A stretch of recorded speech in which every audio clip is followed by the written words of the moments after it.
If I start with, I'm not very good at all those shloks and literature, studied words, which many of my speakers prior to me have spoken.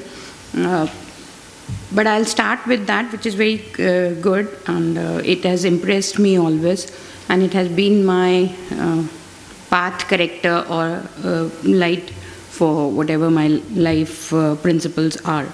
Yada yada hi dharmasya glanir bhavati bharata tadatmanam सृजा. आप सभी बोले, आप सभी तो इसके master हैं. परित्राणाय साधूनां विनाशाय च दुष्कृतां धर्म संस्थापनार्थाय संभवामि युगे युगे. So I can see each one of you as the person who is impersonation of this thought, which Krishna, Lord Krishna, did it in the battlefield of the Kauravas and Pandavas. So why we are here, I would definitely thank first of all Dr. Vikrant and the entire team that they've given us an opportunity to think about a very big problem which we all are facing. Such conferences take place when the problem gets larger. So of course we all understand that there is something which has gone wrong. There is some problem which we have to introspect and retrospect about. Wisdom is a collection of learnings, knowledge over the period of time.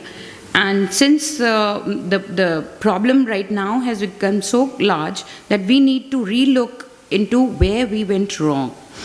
I believe that presently the Human Development Index of India, so if I can put it across, we are placed at 132 rank out of 191 countries. Human Development Index, you all know, it's about long and healthy life, access to knowledge, decent standard of living. At the same time, if we talk about Human Happiness Index, we are very poorly positioned. We are 126 out of 136 nations rated, which means we are at one of the least joyful countries of the world. And whatever in a civilized world, whatever progress a nation makes, or in a welfare state, whatever the growth and development takes place, the aim and objective of that development has to bring happiness to its people. But since this Human Happiness Index, HDI, and the present scenario all across with so much of crime, so much of conundrum all around, is an indicative of that we are really missing out on something, and somewhere we have gone wrong. Where we've gone wrong, starting from Dr. Tomar's opening address, Lord Macaulay's minutes, and yes, we all now realize it very clearly without any debate that that was the thing which led us to where we are today. So we need a path correction, and we need to look into what has gone wrong. Lord Macaulay, of course, he had the intent and he succeeded in making men which were more machines just to serve their purposes. The thought process, the Swarna Yuga of India got lost in past so many years, and we need to relook into it. If I think about, then the education system, first of all, let us look into our education system where we have gone wrong. The education system grades us only on the marks which are achieved in mathematics, science, all theory papers, and which there is a trick to crack those exams. If you learn it, rote memory, by all the guides which are available in the market, by whatever coaching institute. So right now, I was talking to somebody that 8th, 9th, 10th, 11th and 12th standard are all about coaching institutes. The show is being run by all coaching institutes all around. Everybody's children are in some LN, Brilliant, Radiance, some institute or the other. And the ultimate goal of that 8th to 12th standard is how to get into some job. And that also is almost fixed, either engineering or a doctorate, MBBS, which is IT, IIM. So that means that we are only looking at the judging of children when they are growing. And as you all know, the personality of a human being is built by the age of 8 standard, by the age of 8 years. So as soon as a child is 8 years, he knows how to lie, how to say a lie, how to cheat, how to, he can understand the difference between righteousness and non-righteousness. So where we are missing out, the Gurukul Parampara of ancient times, it had all components, it was all encompassing for wonderful human beings which had great character, which had all skill sets available to become leaders and lead the nation or contribute in whatever and whichever field they were given. During the past years, the system has been so well adapted because of some human behavioral properties which are well documented. Like I can quote, there is something called as normalization of deviance. The tragedy of this Columbia, in which we lost our astronaut Kalpana Chawla, was one of the very good examples of what is normalization of deviance. Since there are all luminaries sitting here, talking all this is like showing light to sun, but still I'd like, because this is what I quote, normalization of deviance is something that which has been, everybody knows that this is wrong. But we become so accustomed and used to it that we continue this. Columbia tragedy, when the Court of Inquiry report came, it was shocking to everyone. NASA, Kennedy Space Center, the engineers had realized that there is one foam shield which was not working properly and it was going amiss every time whenever it was being launched. But since the last previous launches had similar problem and nothing went wrong, so they said it's okay. And that heat shield, when the vehicle rocket was making a re-entry in the environment, Earth's atmosphere, that heat shield chipped off. And the moment that heat shield chipped off, that entire rocket, it went into flames, and we lost all 7 astronauts on that. So first of all, we have to confess that there is something really wrong. I was talking to somebody that NCERT books have, with a good intent, of course, maybe, quote unquote, with a good intent, they want to teach the children about communalism and secularism. But there are 2 characters, the old grandmother and the grandmother of one child and the other grandmother of another child. One is highly communal and one is highly secular. But the children of that age, 7th, 8th, 9th, they don't have that idea of communalism. Why plant those seeds in their minds that something like this is already there, which has been there? We have forgotten about it. We are talking to rectify things. Similarly, there's another chapter in which gender equality is the main objective. And again, there's one old grandmother who says that the girl children are not supposed to go out of house at 7. They are not supposed to wear short clothes. Why so much of freedom is being given by the father to the child?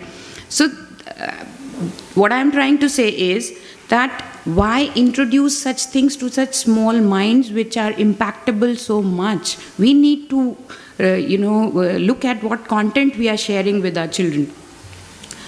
I was telling that gender equality, I keep professing gender inequality.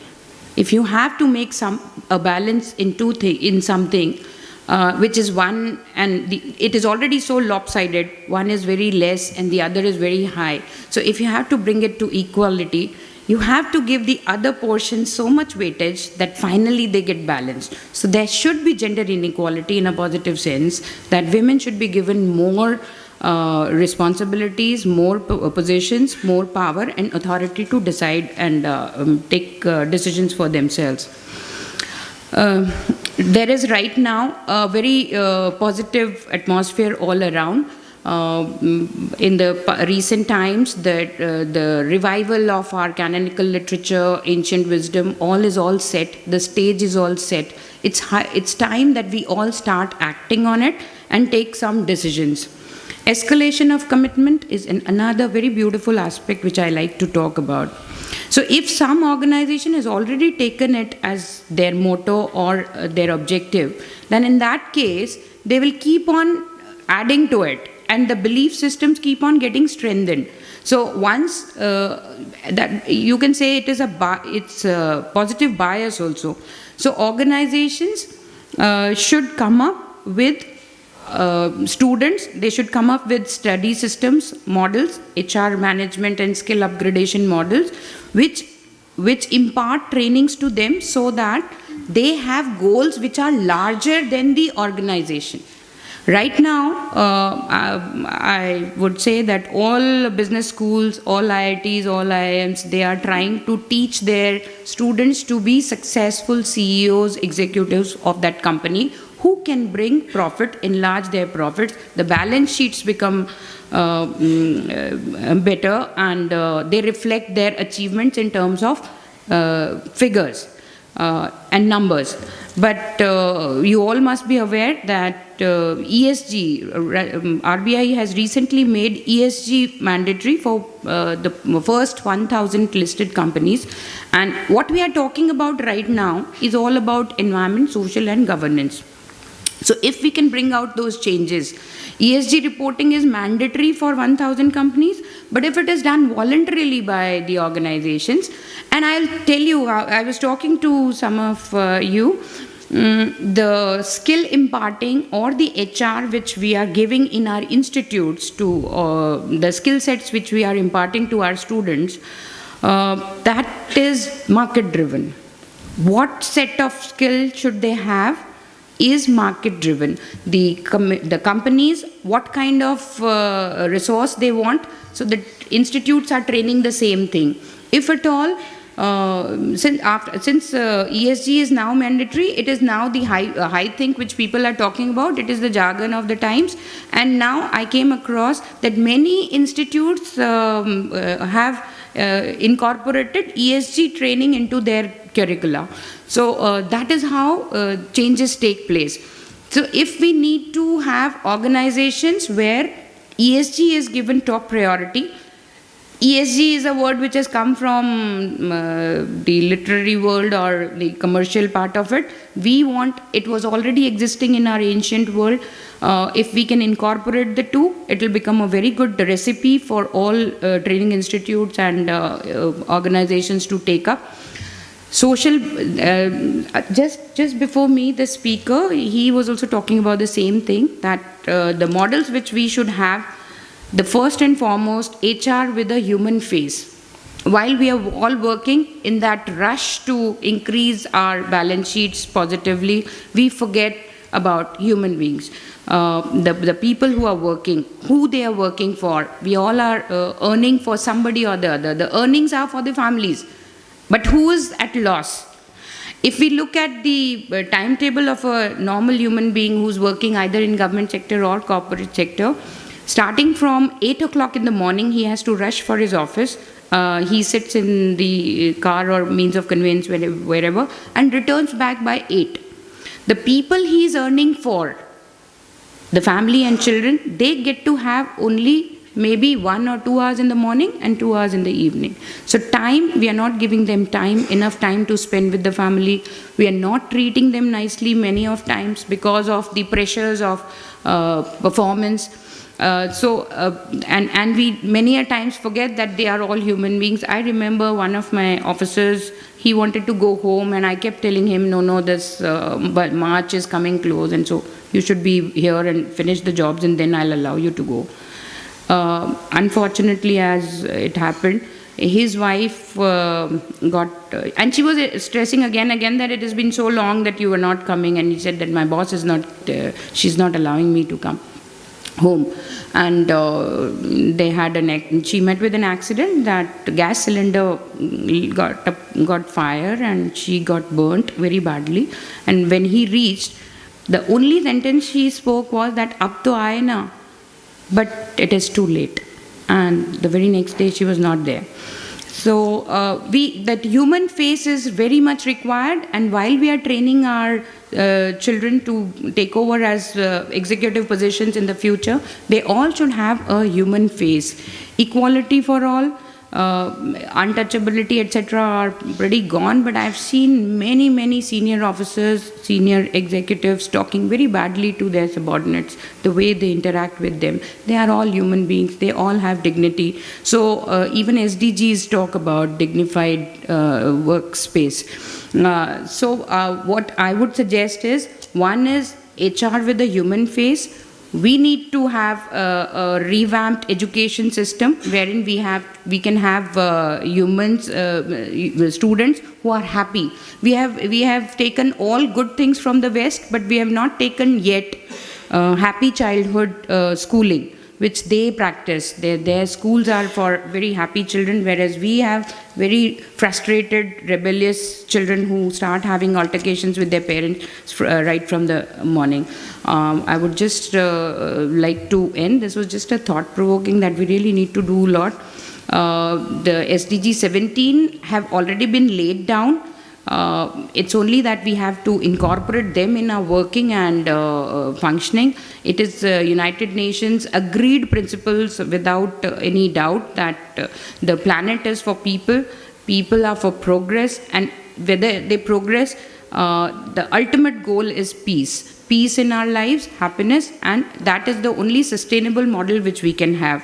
So I would end up by saying that if a small body of determined spirits fired by an unquenchable faith in its mission, it can alter the course of history. So we again can revive our ancient times when India was golden bird या स्वर्ण युग हमारा जो था, उसको हम वापस ला सकते हैं. आप सब लोगों का contribution and determination होगा, तो we all can do it. Thank you very much. जय हिंद.